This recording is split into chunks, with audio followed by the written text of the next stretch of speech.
So hi guys, how are you all? Today I'm going to be doing a reaction video. How on of share my story. I have already subscribed him. Let's like this video first, and I'm going to react to this guy who made $50 million at the age of 15. That's insane. So let's see. Hey, I'm Alex, and in this video, I'm going to tell you how I became one of the richest people on Earth, even though I was only a stupid teenager. It all started with me being obsessed about history and archaeology. By the time I was 12, I had probably read more than 100 books on those topics. So you can imagine how excited I was when my dad gave me a metal detector for Christmas. I immediately grabbed a shovel and ran into our forest here in Poland. It took me less than 4 hours to dig up my first treasure. It was a rusted machine gun from the Second World War. After I did some research, I learned that it was a PPD-40 and used by the Soviet Union during World War II. Of course, my mom was shocked when I showed it to her, but my dad laughed and said it was cool, and he encouraged me to continue my hobby. Well, that's exactly what I did for the next few years. Whenever I had free time, I would wander through our beautiful forest searching for new treasures. And after a year, I had my first big discovery. It was a very old helmet. I immediately took it to a museum in our city for an inspection. When they saw it, their eyes lit up. But then they took the helmet away from me and said that archaeological treasures found in Poland belonged to the state.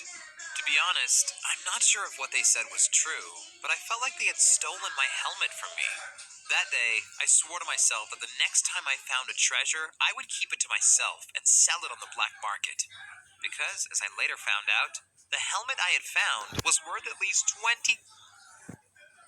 Wait a sec. I'm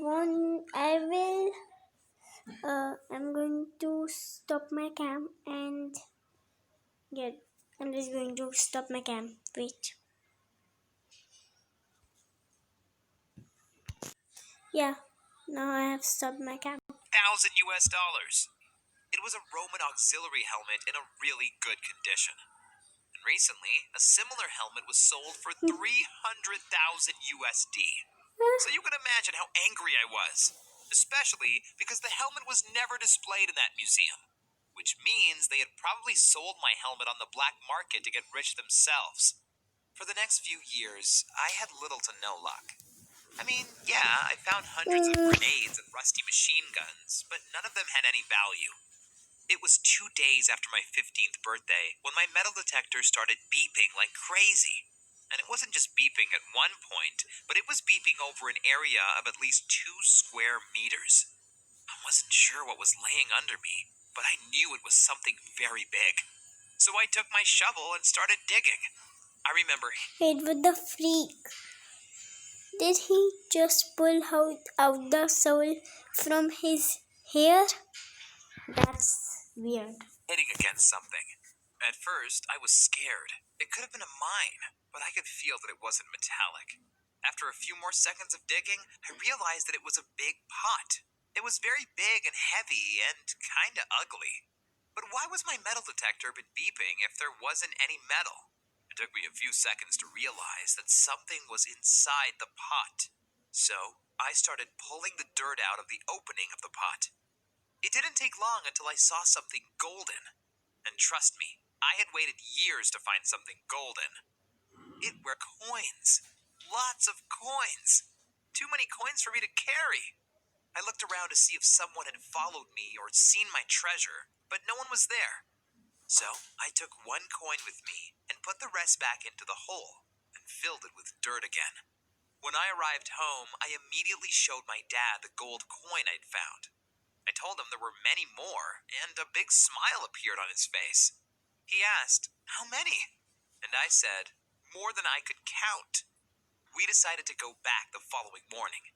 But this time I realized that it wasn't just one pot full of gold coins, but that there were several pots under the ground, right next to each other.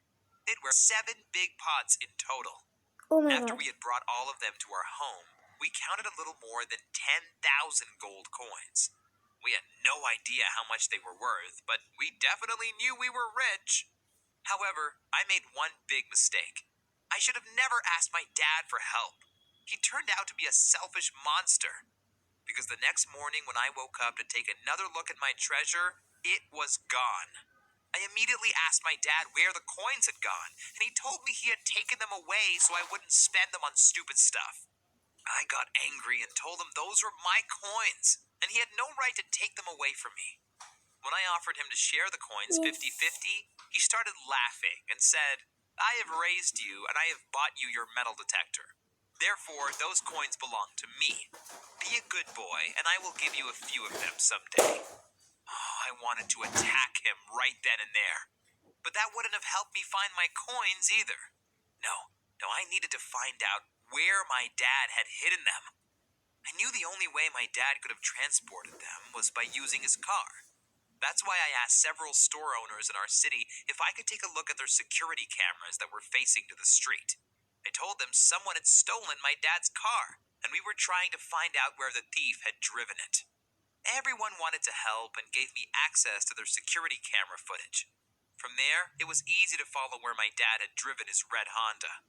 Once I knew the district my dad had gone to, it immediately clicked. He had gone to my aunt.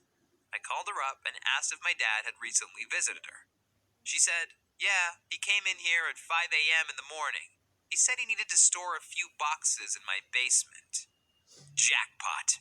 I immediately visited my aunt and told her my dad wanted me to pick up his boxes again. Then I ordered a taxi and brought the coins into a cheap hotel. I took one coin with me and went to a pawn shop.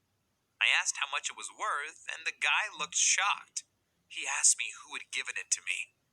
But I knew it was better to not give him any information, so instead I asked him again, how much will you pay me for it? He took a closer look and told me it was a Roman gold coin and in perfect condition. When he said he was willing to pay $15,000 for this single coin, I almost fainted. But I tried to stay cool, even though I had 10,000 more of these coins laying around in my cheap hotel. What if someone broke into my room and stole them from me? I took the $15,000 and ran back to my hotel. Luckily, my coins were still there. I immediately ordered a taxi. Are you crazy? Anyone would go into your room and just see the coins on your bed and they would steal it. Why would you ever put it on your bed? Are you crazy? And drove to Warsaw, the capital of Poland. There, I checked into a luxury hotel where I was safe from my dad and thieves. All that happened a few years ago, and I haven't seen my dad since. I've sold all my 10,000 coins for a total of $50 million to several private collectors. And I even found a legal loophole so I wouldn't have to pay any taxes. Today, I'm 18 and living on Ibiza. I'm mostly partying and having fun. But I also offered my mom to leave my dad and start a new life with me. However, she said she wouldn't leave my dad because she loved him too much. Well, I'm sorry, but that's her problem. As long as she lives with my dad, I won't give her a single penny. क्या आपको अपने बच्चों के लिए चाहिए एक perfect साथी? जीवनसाथी.com पर कुछ ही क्लिक्स में देखिए लाखों verified. So guys, that was all for today's video. I hope you enjoyed. And please like, subscribe if you're new to the channel. And if you're still not subscribed, then please subscribe to me. I hope you like this video. And till then, I'll meet you in the next video. Bye bye.